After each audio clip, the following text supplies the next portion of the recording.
We're here to help prepare you to go on date number 7, chapter 7 in the book, entitled Something to Believe In. And this date, you will discuss personal growth, growth as a couple, and personal development, and the role that spirituality and faith plays in that journey.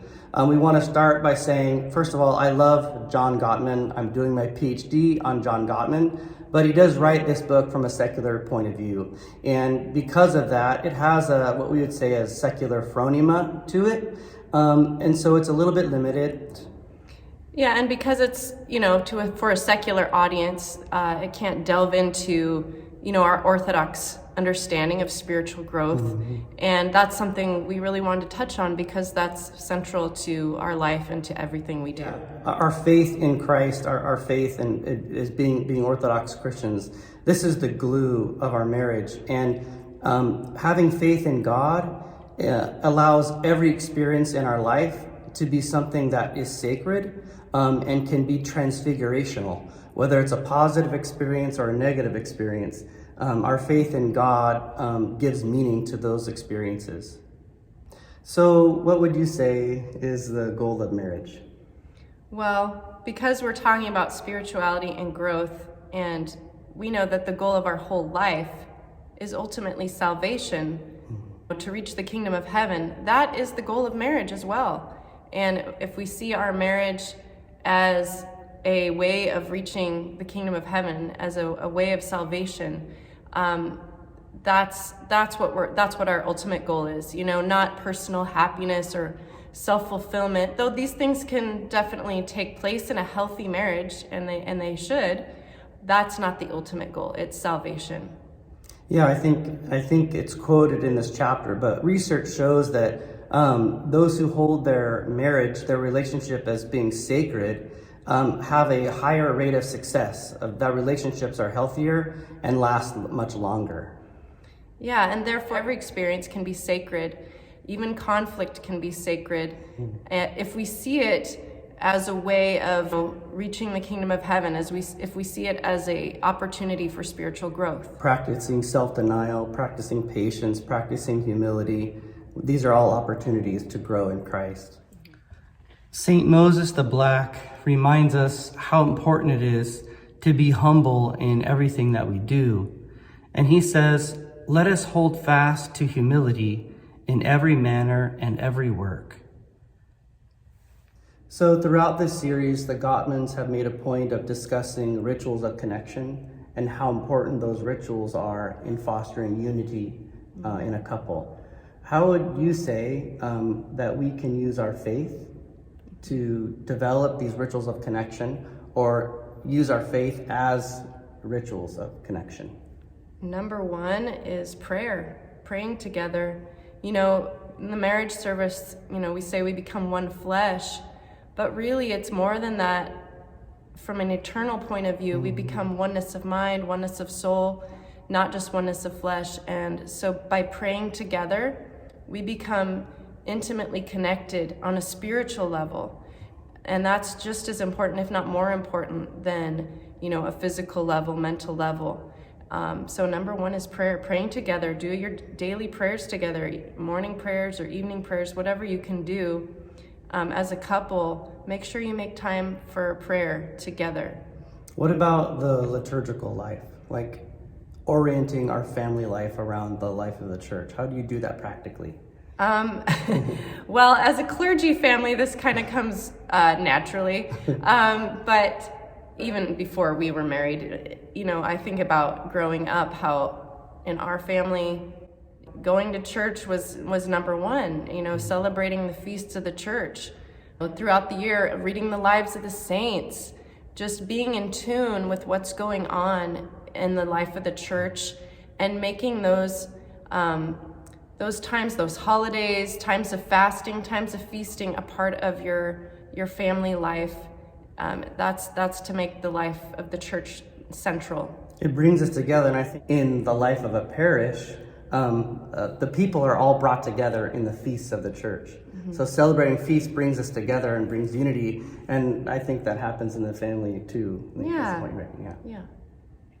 So it's inherent in our belief as Orthodox Christians and this is in the chapter as well, that we will always be growing and developing. And from an Orthodox point of view, we'd say we're always either moving forward or moving backwards. But we should always be seeking to develop our relationship with God and with one another. So when it comes to personal development, personal growth, what role can our spouse play in that? Wow, well, obviously praying together is a big help, but we each have to work on ourselves individually as well. But just giving each other time, respecting each other's own journey. You know, maybe we're in different places spiritually. And that's very common. Yeah, very common. And so just respecting that, praying for them on their journey, praying for God to help them with whatever it is they need help with, and just being a gentle presence for them. You know, we can take note of their strengths, and you know, encourage them in their journey. Father Alexander Elchaninov, in his wonderful book, Diary of a Russian Priest, shares with us these very powerful words about the importance of attending to our spiritual lives. He writes this: "In marriage, the festive joy of the first day should last for the whole of life. Every day should be a feast day. Every day, husband and wife should appear to each other as new, extraordinary beings. The only way of achieving this, let them both deepen their spiritual life and strive hard in the task of self-development." I think it's George or Father Timothy, I forget who first mentioned this about raising children, about being curious about them when they're, you know, throwing a tantrum or having a hard time, being curious of what's going on rather than offering correction right away. And so I kind of think about that in marriage too. How can I be curious about my spouse rather than wanting to correct them? Curiosity comes from a humble place. It comes from a place of humility, to be curious about another person and wonder what's going on beneath the surface. And correction, you know, even when we're in a place where we're supposed to correct others, it can be dangerous because it generally comes from a place of pride. And so to try to avoid being critical and rather being curious about our partner's behaviors. And well, that goes with listening in a way that's not condescending, but yeah, being curious, listening like with open ears, open heart, open mind, to really try to understand. It's that whole part of understanding that helps you grow together as a couple as well. So yeah, not just snapping at each other and saying, well, you did that wrong, or we never do that. No. I think when correction is needed and should be offered, we can use what the Gottmans call gentle startup. And that is not to come with passion, but to come even, again, from a humble place, even though we're offering correction, and really describe what's happening inside of us, what we're feeling, what we experienced as a result of our partner's actions, or what we see our children experiencing as a result of our partner's actions, or even the harm that we see our partner suffering from their own actions. So coming gently with humility, I think, is a precursor for any kind of correction that's going to take. And with love, because, you know, if your partner, if your spouse knows you genuinely love them unconditionally, then they're going to be able to hear it.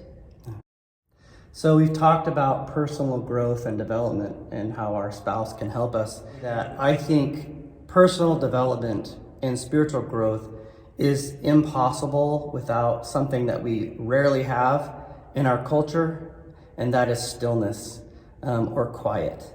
It's impossible to have self-reflection, reflecting on our weaknesses and examining our strengths and how we can develop them without being quiet and taking enough time to allow the noise to go away so that we can hear our conscience and hear the voice of God. So it can be hard to find those moments of stillness and quiet, you know, when you have a family, when you have a hectic schedule.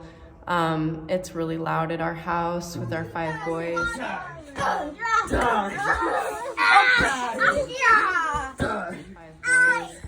But I encourage you to find those moments when maybe when you're driving in your car, you have some time by yourself, any spare moment where you might seek distraction in other things and entertainment, looking at your phone, saying, wait, let me take these few moments, do a few Jesus prayers, or find time to read a spiritual book instead of, watching a show.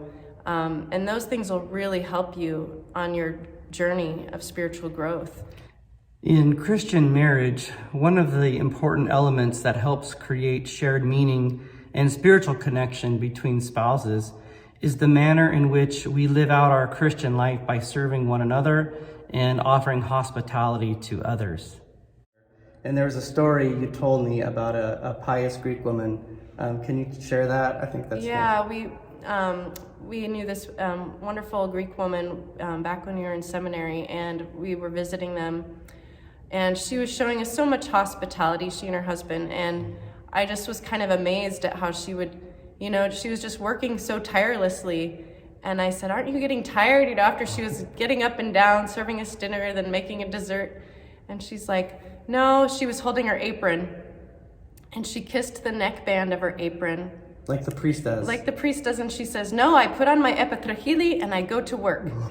And I was like, wow, that just floored me. It was so profound, such a profound statement. So to think of our work as, especially as mothers, I think of this, as wives, think of our work as service, as holy, as sacred, just like when the priest serves in the altar. So that was a really helpful thing to me, and I think of that when we serve our family, we're serving Christ too, at the same time. And if we think of it that way, it'll help us grow, for sure. So in closing, we just want to encourage you and say that on this journey of personal growth and personal development, and growth as a couple and development as a couple, you are not alone. Yeah, I was thinking, we can go through times that are discouraging. We can go through difficult times, but we're not alone on this journey. We have Christ, we have the saints, we have the Mother of God, we have the whole church on our side, ready to help us. So that's what's so beautiful about our spiritual growth, is that we have a whole host of supporters ready to help us. We just need to ask, we just need to pray and participate in what the church gives us to help us on our journey. And so we can grow together as a couple, but it's not just you and I together trying to figure it out on our own. We have the church to help us. We have Christ himself to give us strength, to give us the grace we need, because, we need a lot of grace to do this. And that's, as, he says, we're growing closer to God, we grow closer to each other. And that's the truth. Yeah. It's a good way to end it. Have fun on your dates.